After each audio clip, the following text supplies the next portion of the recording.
నమస్కారం, మీరు చూస్తుంది ఐ డ్రీమ్. నేను మీ కీర్తి. ఉదయ్ కిరణ్ 80s 90s కిడ్స్కి అయితే ఒక హార్త్రాబ్ అని చెప్పొచ్చు. ఆ పాటలు కానీ, ఆయన నైజాంని కానివ్వండి, ఆయన బాడీ లాంగ్వేజ్ని కానివ్వండి, గొంతు చాలా డిఫరెంట్గా ఉండి చాలా పెక్యులర్ వాయిస్తో, and then boy next door కైండ్గా ఒక లవర్ బాయ్గా 80s 90s కిడ్స్కి స్పెషల్గా చాలామంది పెద్దవాళ్ళకి కూడా చాలా ఫేవరెట్ హీరోలాగా చిరస్థాయిగా నిలిచిపోయాడు. అంటే ఎంట్రీతోనే వరుసగా హ్యాట్రిక్ హిట్ ఇచ్చేసరికి చాలా ఈజీగా, చాలా సునాయాసంగా కెరియర్ని సెట్ చేసుకున్నాడు. తర్వాత ఏం జరిగిందో తెలీదు. ఒకానొక రోజు ఉదయ్ కిరణ్ సూసైడ్ చేసుకున్నాడు అన్న న్యూస్ వైరల్ అయిపోయింది. నిజంగా అప్పటికి ఇప్పటికీ కూడా ఫ్రెష్గానే ఆ బాధ అలా ఉండిపోతుంది. స్పెషల్గా 80s 90s కిడ్స్ నేను కూడా బాగా కనెక్ట్ అయి ఉన్నాను. చాలా ఇంటర్వ్యూస్ కూడా తీసుకున్నాను నేను ఉదయ్ కిరణ్ది. నా కాలేజ్ ఫ్రెండ్స్ అందరూ వచ్చి ఈరోజు నేను ఉదయ్ కిరణ్ షూట్ చేస్తున్నాను అనగానే ఆయనతో పిక్చర్స్ తీసుకున్న సందర్భాలు నాకు ఒకళ్ళగా గుర్తున్నాయి. అయితే ఈరోజు ఎందుకు గుర్తు చేసుకుంటున్నాం మళ్ళీ అని అంటే, February 14th వ్యాలంటైన్స్ డే సందర్భంగా మనసంతా నువ్వే సినిమా రిలీజ్ అయింది కదండి. అందుకే ఒక్కసారిగా మళ్ళా ఉదయ్ అందరి నోళ్ళలో నానుతా ఉన్నారు. ఆ రోజు ఏం జరిగింది అసలు? ఎందుకు ఉదయ్ కిరణ్ సూసైడ్ చేసుకోవాల్సి వచ్చింది? ఎలాంటి సందర్భాలు ప్రేరేపించాయి ఆయన్ని ఆ డెసిషన్ తీసుకోవడానికి? పర్సనల్ కారణమా, ఫ్యామిలీ కారణమా, ఆయన జాతకం కారణమా? ఈ విషయాలు మనకి తెలియజేయడానికి ప్రముఖ ఆస్ట్రాలజర్ బ్రహ్మశ్రీ నందిబట్ల శ్రీహరి శర్మ గురుగారు ఉన్నారు. నమస్తే గురుగారు. వాగర్థావివ సంపృక్తౌ వాగర్థ ప్రతిపత్తయే జగతః పితరౌ వందే పార్వతీ పరమేశ్వరౌ ఆదిత్యాయ చ సోమాయ మంగళాయ బుధాయ చ గురుశుక్ర శనిభ్యశ్చ రాహవే కేతవే నమః.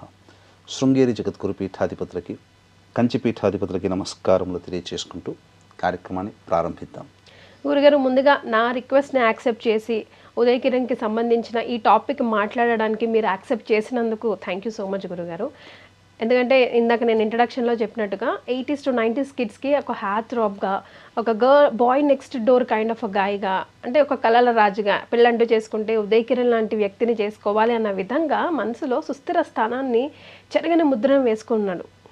అలా సడన్గా తన ఎందుకు ఆ డెసిషన్ తీసుకున్నాడు? ఆ 5 నిమిషాలు, ఆ ఒక్క గంట సేపు ఆగిపోయి ఉంటే బాగుండేదే, మళ్ళీ కెరియర్ రీస్టార్ట్ అయ్యేది కదా, లేదంటే వేరే లైఫ్ ఏదైనా రీస్టార్ట్ చేసి ఉండొచ్చు కదా అని ఎప్పటికీ అనిపిస్తూ ఉంటుంది గురుగారు.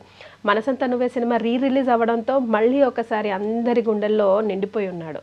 ఎందుకు గురుజీ అలా చేయాల్సి వచ్చిందంటారు? ఫ్యామిలీ రీజన్ కారణం అంటారా, లేకపోతే జాతకం అయింది అలాగే ఉంది, వాళ్ళ ఫ్యామిలీ జాతకం అలాగే ఉంది, అందుకే అట్లా జరుగుతూ వస్తుంది అని అంటూ ఉంటారు. తను అది తెలుసుకోలేకపోయాడా? పరిహారాలు ఏం చేసుకోలేకపోయారా? అసలు దీన్ని ఎలా చూడొచ్చు అంటారు, ఈ హోల్ సినారియోని? మీరే కాదమ్మా, నేను కూడా ఉదయ్ కిరణ్కి ఒకనొక సందర్భంలో బాగా సినిమాలు కనెక్ట్ అయినటువంటి వాడిని. ఎందుకంటే 80s 90s కిడ్స్లలో పుట్టినటువంటి వాళ్ళందరికీ కూడా ఒక లవర్ బాయ్ అంటే, అతన్ని చూస్తే మన ఇంటి పక్కింటి కూరాడు, మన ఇంట్లో ఉండే వ్యక్తి, మనకు బాగా అటాచ్మెంట్ ఉండే వ్యక్తిగా అతని హావభావం కానీ, సినిమాల్లో కూడా బయట కూడా అంతే హంబుల్గా ఉండేటువంటి వ్యక్తి, లవబుల్, ఎక్కడ కూడా ఈగో అనేటువంటిది చూపించుకోకుండా డిప్లొమాటిక్గా ఉండడం అని కాకుండా కామన్ మ్యాన్గా ఉండేటువంటి వ్యక్తిగా కనిపించాడు. అతను ఉన్నతమైన స్థానానికి ఇప్పుడు మనం చెప్పుకునే హీరోలు, గొప్ప స్టార్లు పొందినటువంటిది అతను మొట్టమొదటి 3 సినిమాలకే పొందాడు. ఎంతో గొప్పదైనటువంటి ఉన్నత స్థానానికి చేరుకొని కోట్ల మంది హృదయాలు గెలుచుకున్నటువంటి వ్యక్తి, అంతే ఎగిసినటువంటి వ్యక్తి అంతే అధపాతాళానికి పడిపోయి సూసైడ్ చేసుకున్నాడు. ఇదంతా మనకు పరిస్థితులు మనకు అనవసరం, ఏ పరిస్థితులు ఎందుకు వచ్చాయి మనకు అనవసరం, కానీ ఆ పరిస్థితులకి రావడానికి గల కారణం ఏ వ్యక్తికైనా కానీ తన యొక్క జన్మించిన సమయము, నక్షత్రము, తేదీ, ప్రదేశాన్ని బట్టి నిర్ధారించబడి ఉంటుంది. అంతేనమ్మా గురుగారు. శివాజ్ఞ లేనిది చీమైనా కుట్టదంటారే, ఆ పరమేశ్వరుడికి అంత కనికారం రాకపోయిందా గురు? ఎందుకనంటే ఎన్నో సందర్భాల్లో అతనికి ఆ యొక్క ఇబ్బందుల నుంచి బయటపడే అవకాశాలు కూడా కలిగింపబడ్డాయి, ప్రకృతి కలగచేసింది, కానీ దాన్ని తెలుసుకోలేకపోయారు. ఎందుకు చెప్తానమ్మా, ఎందుకనంటే ఎందుకు జాతకమే ప్రధానము అనేటువంటి విషయానికి వస్తే, ఇప్పుడు మనం ఏ ప్రయత్నం చేసినా ఒక స్థానంలో నిలబడడానికి, ఆ స్థానాన్ని కాపాడుకోవడానికి మనిషి తాను ఆత్మవిశ్వాసంతో నిరంతరం పనిచేస్తూ వచ్చేటువంటి అడ్డంకుల్ని తాను ప్రయత్నం చేస్తూ దైవ అనుగ్రహాన్ని పొందేతూ దైవానుగ్రహం ద్వారా ప్రతిబంధకాలని తగ్గించుకోవడం, ఇది ప్రతి మానవుడు, రాజులు సైతం చేసినటువంటిది. యుగ యుగాల నుంచి శ్రీరాముడైనా కృష్ణుడైనా అదే చేశారు. ఇతని జాతకాన్ని తీసుకుందామమ్మా. ఎందుకు ఈ విధంగా కలిగింది? అతని జాతకంలో ఉన్నటువంటి కొన్ని దోష ప్రభావాలు, వ్యక్తిగత దోషము, అలాగే కుటుంబపరమైన దోషంలో ఇవి రెండు వెంటాడడం వల్ల అతను ఆ స్థాయికి దిగజారిపోయాడు. అతను పుట్టినటువంటిది 26 జూన్ 1980. ఆ సమయానికి ఆ సంబంధించినటువంటిది చూసినట్లయితే వృశ్చిక రాశి, అనురాధ నక్షత్రం 4వ పాదం. వీక్షించేటువంటి ఐ డ్రీమ్ ప్రేక్షకులు ఇక్కడ చాలా కీ పాయింట్ జాగ్రత్తగా వినండి. చాలామంది ఒక రాశిలో పుట్టినటువంటి వాళ్ళు సంబంధించి ఫలితాలు చూసుకుంటుంటారు. ఆ రాశిలో కొన్ని కోట్ల మంది పుడతారు, అందరికీ ఒకే రకంగా ఉంటుందా? ఉండదు కదా. ఇదే బెస్ట్ ఎగ్జాంపుల్. ఉదయ్ కిరణ్ పుట్టినటువంటి రాశి నక్షత్రంలో మహానుభావుడు, నడిచే దైవమైనటువంటి చంద్రశేఖరేంద్ర స్వామి వారు, కంచిపీఠాధిపతుల వారు పుట్టారు. అదే నక్షత్రంలో ప్రపంచాన్ని శాసించబోతుంది, మన భారతదేశానికి నాయకత్వ పటిమగా ఉన్నటువంటి నరేంద్ర మోదీ గారు పుట్టారు. మరి అదే రాశి అదే నక్షత్రంలో పుడితే ఆ లక్షణాలన్నీ అందరికీ రావాలిగా. మరి ఎందుకు రాలేదు? ఎందుకు ఇలా సూసైడ్ చేసుకోవాల్సి వచ్చిందంటే అతని జాతకంలో, వ్యక్తిగత జాతకం, నక్షత్రము రాశి ప్రభావితం చెయ్యదు, కొంతవరకే ప్రభావితం. జీవితాన్ని ప్రభావితం చేసేది అతను పుట్టినటువంటి డేటు, టైము, ప్లేస్ను బట్టి నిర్ధారించబడుతుంది, గ్రహాల యొక్క స్థితిగతులను బట్టి. ఇక అతను జన్మించినటువంటి నక్షత్రము అనురాధ, వృశ్చిక రాశి కదమ్మా. చంద్రుడు మనఃకారకుడైనటువంటి చంద్రుడు అంటే మన మనస్సు. మనం ఆనందంగా ఉండాలన్నా, సంతోషపడాలన్నా, దుఃఖపడాలన్నా, కష్టపడాలన్నా, బాధల్ని భరించగలగాలన్నా మన మనస్సే, ఎమోషన్స్, మన మనస్సే ప్రధానం. అట్టి మనస్సు బలహీనమైపోయింది. బలహీనుడైనటువంటి చంద్రుడు ఉండగా జన్మించాడు. అది అక్కడ ఒకటి పాయింట్. తరువాత అతని యొక్క లగ్నాధిపతిపై అష్టమంలో పడ్డాడు. అష్టం అనేసరికి కాన్ఫిడెన్షియల్, ప్రైవసీ, ఇంట్రావర్ట్. చాలామంది అతనితో ట్రావెల్ చేసిన కోస్టార్స్ చెప్పినటువంటి ఒకే మాట ఇంట్రావర్ట్. అంటే ఏది ఓపెన్గా చెప్పుకోలేకపోవడం, అస్సలు కాదు. అందుకనే తాను ఎంత బాధపడుతున్నా, ఎన్ని అవకాశాలు లేకపోయినా ఎప్పుడు కూడా బయటకు వచ్చి పబ్లిక్లో ఒక మీటింగ్లో కూడా నాకు ఈ బాధ ఉంది, నాకు ఇన్ని అవకాశాలు తగ్గిపోయినాయి, ఎక్కడైనా ఒక మాట అనగలిగాడు. చాలా క్లోజ్ అయినటువంటి వాళ్ళతో తను షేర్ చేసుకున్నాడు. ఆ మాత్రం షేర్ చేసుకోకపోతే మానవులు కాం కదా.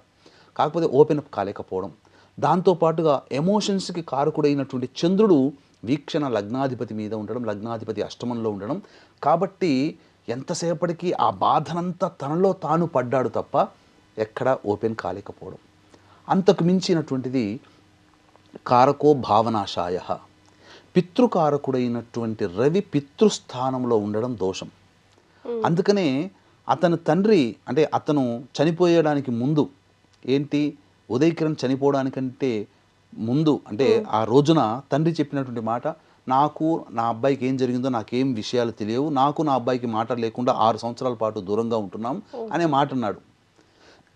సాధారణమైనటువంటి తండ్రి ప్రేమ దక్కింది, అందుకనే ప్రోత్సహించాడు, సినిమాల్లోకి వచ్చాడు. కానీ మనమందరం పొందినటువంటి అసలైన తండ్రి ప్రేమ ఆప్యాయతని పొందలేకపోయాడు. అంతేకాకుండా పిశాచ నక్షత్రముగా సూచించబడే నక్షత్రములో పితృకారకుడైనటువంటి రవి స్థితి పొంది ఉండడం పిశాచ యోగాన్ని సూచిస్తుంది. అందువల్ల ఆ దోష ప్రభావము, ఇవి అతని వ్యక్తిగత జాతకంలో గ్లాన్స్గా మనం చెప్పగలిగేటువంటిది. కానీ కుటుంబపరమైనటువంటి దోషం అంటూ ఒకటి ఉందమ్మా. అదే పంచశాపాలు, ప్రేత దోషము అని అంటారు. ఈ పంచశాపాలు అని అంటే ఏంటి? స్త్రీ శాపము, గురుశాపము, దైవశాపము, సర్పశాపము, పితృశాపము. వీటన్నిటినీ కలిపి పంచశాపాలు లేదా ప్రేత దోషము, ప్రేత శాపము అని అంటారు. ఈ యొక్క శాప ప్రభావం అతని కుటుంబంలో ఉంది. ఇది తెలుసుకోలేకపోవడం అతని యొక్క ఇబ్బందులకి కారణమైంది. మనం ఎలా చెప్పగలం గురుగారు ఈ దోషం ఉంది అని? జాతకంలో ఉన్నప్పుడు గ్రహాల యొక్క స్థితిగతులను బట్టి చెప్పవచ్చు. కొన్ని సంబంధించినటువంటి ఇంట్లో జరిగిన ఇన్సిడెంట్స్ని బట్టి చెప్పవచ్చు. ఉదయ్ కిరణ్ జాతకం చూసామనుకోండమ్మా, అతని జాతకం పక్కకు పెట్టి కుటుంబంలో జరిగినటువంటి ఇన్సిడెంట్స్ చూద్దాం. అతని అన్న రామ్ ప్రసాద్ రాంబాబు, అతను అంటే ఉదయ్ కిరణ్ 9 ఏళ్ళు ఉన్నప్పుడు అతనికి 21 ఏళ్ళు. అతను గొప్ప మెరిట్ స్టూడెంట్, ఆల్ ఇండియాలో 13th rank medical student. Medicine చదువుతూ ఉన్నప్పుడు నాకు ఈ లోకము నాకు సరిపడదు, నేను ఈ లోకంలో ఉండే వ్యక్తిని కాను, నాకు తగ్గ ప్రపంచం ఇది కాదు అని చెప్పి అతనేదో బాధలు పడ్డాడు చదివే సమయంలో, సూసైడ్ చేసుకున్నాడు. అప్పుడే దానికి పరిహారం చేసుకుని ఉండాల్సిందే. చేసుకోలేకపోవడం వల్ల, అంటే ఒక దుర్మరణం, కుటుంబంలో కలిగినటువంటి దుర్మరణం మారుబలిని కోరుకుంటుంది. అందుకని వీక్షించేటువంటి ఐ డ్రీమ్ ప్రేక్షకులు ఎప్పుడు కూడా మీ కుటుంబంలో దుర్మరణం జరిగిందా, ఎప్పుడు అలసత్వం చేయకండి, దానికి తగ్గ పరిహారం చేసుకోండి. పరిహారం చేసుకుంటే తప్పించొచ్చా గురుగారు? తప్పించవచ్చమ్మా. ఆ పరిహారం చేసుకోలేని కారణం చేత తనని ఎంతో ప్రేమించే అమ్మగారు తన ఉన్నతమైన స్థానాన్ని పూర్తిగా చూడకుండా 2006లో తీర్థయాత్రలో నీటిలో పడి మరణించడం జరిగింది. 2 రకాల మరణాలు జరిగాయి. ఆ తదనంతరం ఒక్క దుర్మరణం, ఆ దోషము కుటుంబాన్ని వెంటాడుతున్నది. ఆ దోషానికి పరిహారం చేసుకోలేని కారణం చేత ఎంతటి ఉన్నతమైన స్థానానికి చెందిన వాడైనా కానీ అవకాశాలు లేకుండా పోయి, కేవలం సినిమా రంగమనే కదమ్మా, ఏ రంగంలో ఉన్న వాళ్ళకైనా కానీ గొప్పగా కోట్లు సంపాదించిన వాళ్ళు ఈ యొక్క పంచశాపాలు లేదా ప్రేత దోషము ఉన్నటువంటి కుటుంబాలలో కోట్లు సంపాదించిన వాళ్ళు తిరిగి నేల మీదకి వచ్చేస్తారు, నేలమట్టం అయిపోతారు. అంటే నేల మీదకి వచ్చి సాధారణమైన ఫ్లైట్లలో తిరిగిన వాళ్ళు సైకిల్ మీద తిరుగుతారు. ఇది అంటే ఒక మారుబలిని కోరుకుంటుంది అని చెప్పడానికి ఇంకొక బెస్ట్ ఎగ్జాంపుల్ నందమూరి తారక రామారావు గారి ఫ్యామిలీ. నాన్నగారు కార్ యాక్సిడెంట్లో పోయారు, కొడుకు రామకృష్ణ చిన్న వయసు 17 ఏళ్ల లోపల పోయాడు. ఈ దోషము నివారణ చేసుకోని కారణం చేత వెంటబడి ఆ దోషము భార్య అయినటువంటి బసవతారకం గారి క్యాన్సర్తో మరణించారు. అలాగే హరికృష్ణ కొడుకు, కూతురు ఉమామహేశ్వరి, పెద్ద కొడుకు కూతురు అంటే ఎన్టీ రామారావు గారి మనవరాలు, ఇలా ఏ సంబంధించి చూసుకున్నా మనకు అత్యంత ఇష్టమైనటువంటి జూనియర్ ఎన్టీఆర్ కూడా మరణం అంచుల దాకా వెళ్ళి బయటికి వచ్చారు. అంటే ఆ ఫ్యామిలీలో కూడా దుర్మరణాలు ఉన్నటువంటి కారణం చేత ఏదో ఒక సందర్భంలో ఇబ్బందులు గురవుతుంది. ఏదో ఒక తరంలో మనకు బాగా తెలిసినటువంటిది విజయ్ యాంటోనీ, బిచ్చగాడు హీరో. అతని జీవితంలో కూడా తండ్రి తాను 9వ తరగతి చదువుతున్నప్పుడు విజయ్ యాంటోనీ తండ్రి చనిపోయాడు సూసైడ్ చేసుకొని. అదే టెండెన్సీ మళ్ళీ తన కూతురికి దక్కింది. విజయ్ యాంటోనీ కూతురు ఇంటర్మీడియట్ చదువుతున్నప్పుడు సూసైడ్ చేసుకుంది. అంటే ఒక తరంలో ఏర్పడిన దోషము పరిహారం చేసుకోలేకపోతే మారుబలిని కోరుకుంటుంది. ఎలాంటి స్థితులు కేవలం దోషమనే కాదని, ఎందుకనంటే 2009 సంవత్సరంలో నా యొక్క ప్రసార మాధ్యమంగా ప్రస్థానం ప్రారంభమైంది. శాటిలైట్ ఛానల్స్లో వీటన్నిటిలో నా దగ్గరికి అపాయింట్మెంట్ వచ్చినటువంటి వాళ్ళందరి జాతకాలని నేను పరిశీలన చేసి తగు పరిహారాలు చేయించేవాడిని. దగ్గరుండి చేయించినటువంటి కారణం చేత చాలామంది సక్సెస్ రేట్లో వెళ్ళారు, కొంతమంది మాత్రం సక్సెస్లో కాలేదు, విజయం కాలేదు. ఎందుకు, నా లోపం ఏమైనా ఉందా, నేనేమైనా తప్పు చేశానా అని వెతుకుతున్నప్పుడు నాకు అంతు చిక్కలే. నాకు తెలిసిన జ్ఞానం నాకు అంతవరకు, తెలియంది ఎంతో ఉందని చెప్పి చాలామంది గురువుల్ని అడగడం జరిగింది. ఎందుకంటే మనం ఏది పర్ఫెక్ట్ కాదం, ఇప్పటికీ పర్ఫెక్ట్ కాదు. తెలియంది ఇంకా ఏదో ఉంది, తెలిసింది చుక్కంతా, తెలియంది సముద్రం అంతా. కాబట్టి ఆ తెలుసుకునే క్రమంలో తెలుసుకున్నటువంటిది ఏంటనంటే, ఈ యొక్క పంచశాపాలు ఉన్నటువంటి కుటుంబాలలో మీరు ఎన్ని పూజలు చేసినా, ఎన్ని ప్రయత్నాలు చేసినా అన్ని అవకాశాలు దగ్గర దాకా వచ్చి వెనక్కి వెళ్ళిపోతాయి.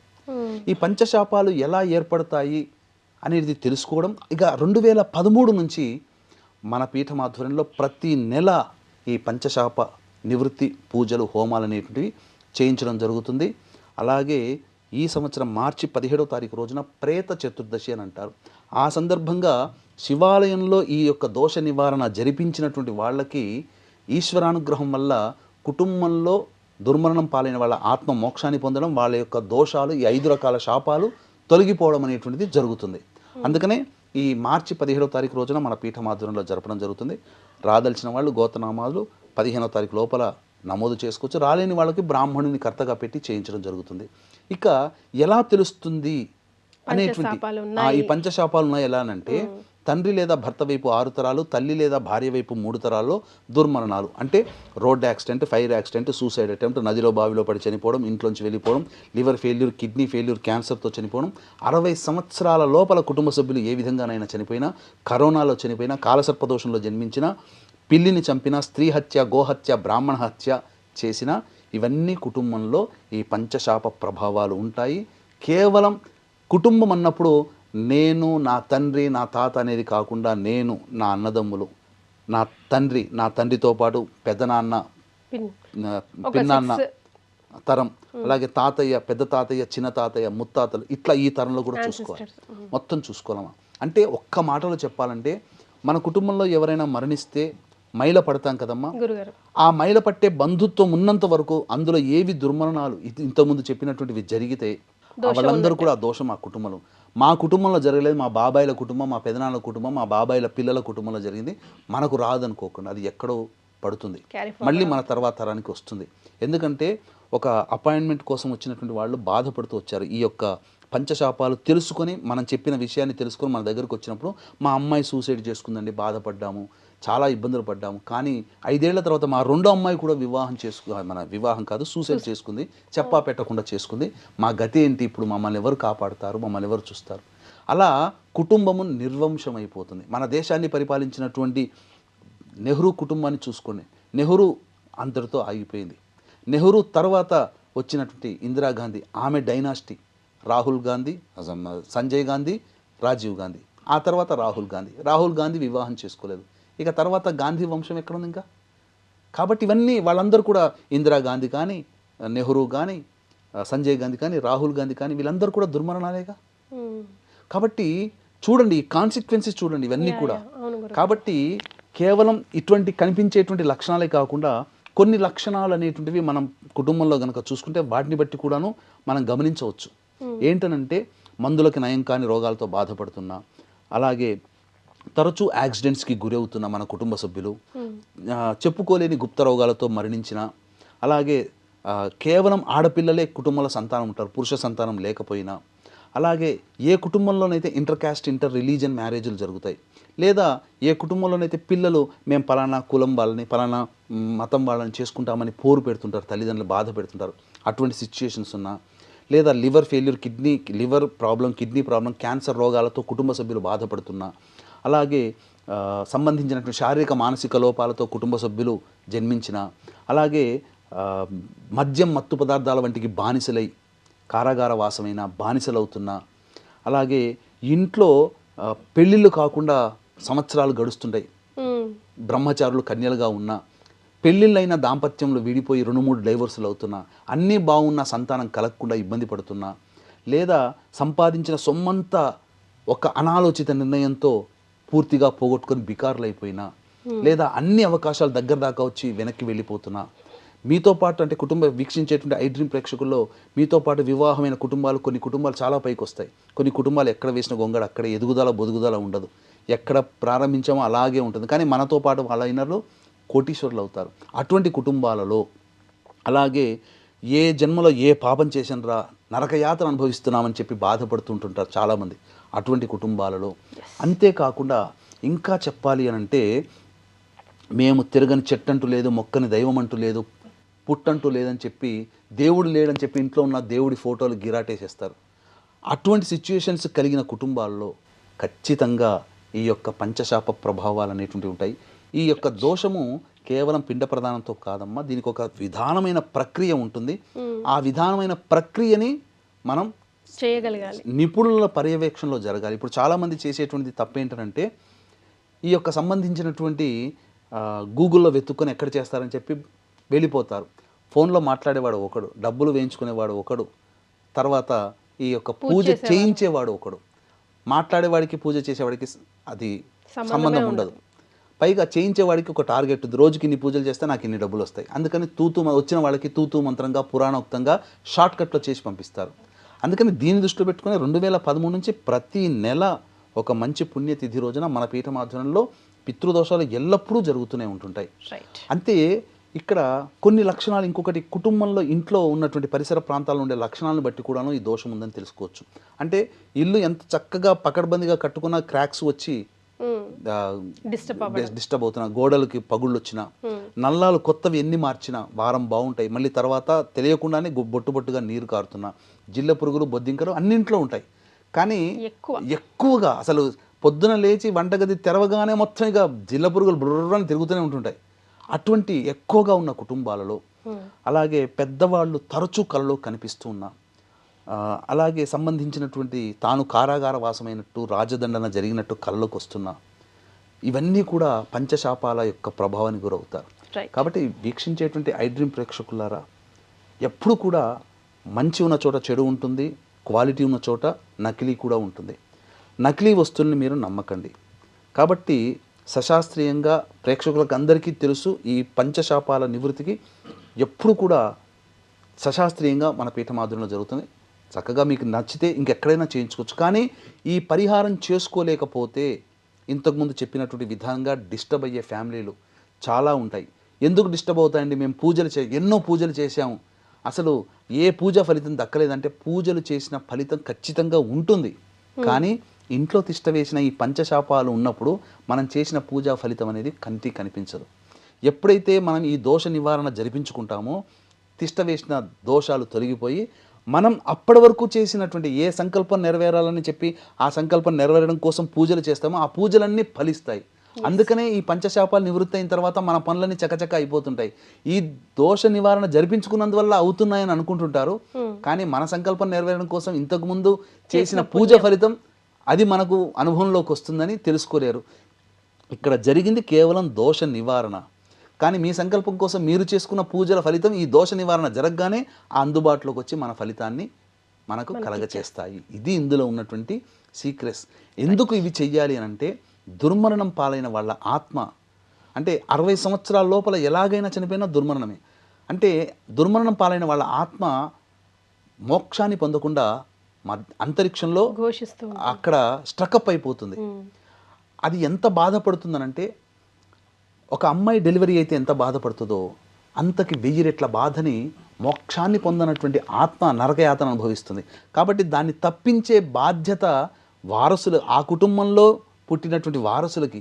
కాబట్టి మనకు అనారోగ్యం వస్తే తలకాయ నొప్పి లేస్తే డాక్టర్ మన సైట్ ప్రాబ్లం అని చెప్పి మనం కళ్ళ డాక్టర్ దగ్గరికి పోతాం.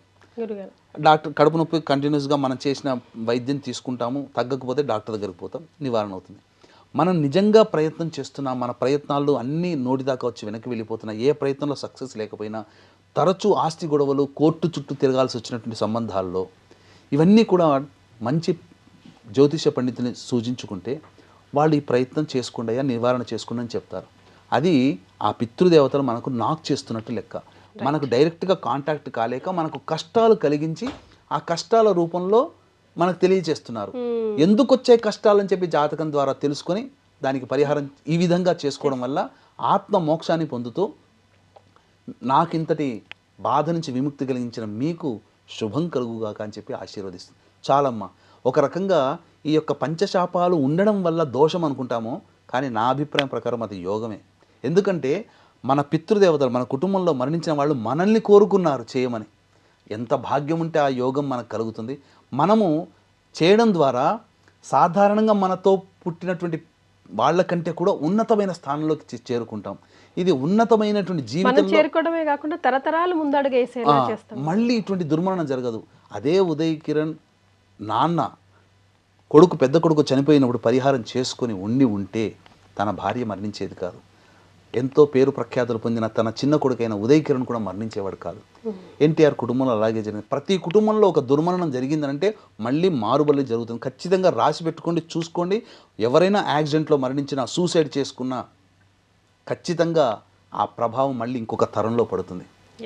సో ఈ వీడియో పంచశాపాలకి సంబంధించి ఎవరి భయభ్రాంతులకు గురి చేయడానికైతే కాదండి. అంటే ఫర్ ఎగ్జాంపుల్గా కూడా తీసుకొని గురుగారు చాలా క్రిస్టల్ క్లియర్గా ఎక్స్ప్లెయిన్ చేస్తున్నారు. అంటే తెలియాలి, తెలిస్తే అయినా ముందడుగు వేసి ఓహో ఇలా పరిహారాలు చేసుకోవచ్చునా అని మీరు ఒక 1000 మంది చూస్తే అందులో ఒక 500 మందికైనా ఉపయోగపడుతుందేమో అన్న ఒక చిన్ని ఆశ. ఎందుకంటే లైఫ్ ఈజ్ బ్యూటిఫుల్ అండి.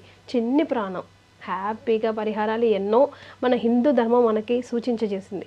మనం తెలుసుకోవడమే లేట్ అయ్యాయి, అంతే కదా గురుగారు? గురుగారు ఆధ్వర్యంలో ప్రతి వారం ఆర్ ప్రతి నెల కూడా పంచశాపాలకు సంబంధించి ముఖ్యంగా పరిహారాల పూజలు జరుగుతూ ఉంటాయి. కింద స్క్రోల్ అవుతున్న నంబర్కి కావాల్సిన వాళ్ళు సంప్రదించండి. చాలా సంతోషం గురుగారు, చాలా విలువైన సమాచారం ఐడ్రీమ్ ప్రేక్షకుల కోసం తెలియజేశారు. ధన్యవాదాలు. సర్వం Shri Umamaheshwara పరబ్రహ్మార్పణమస్తు. And don't forget to subscribe to iDream.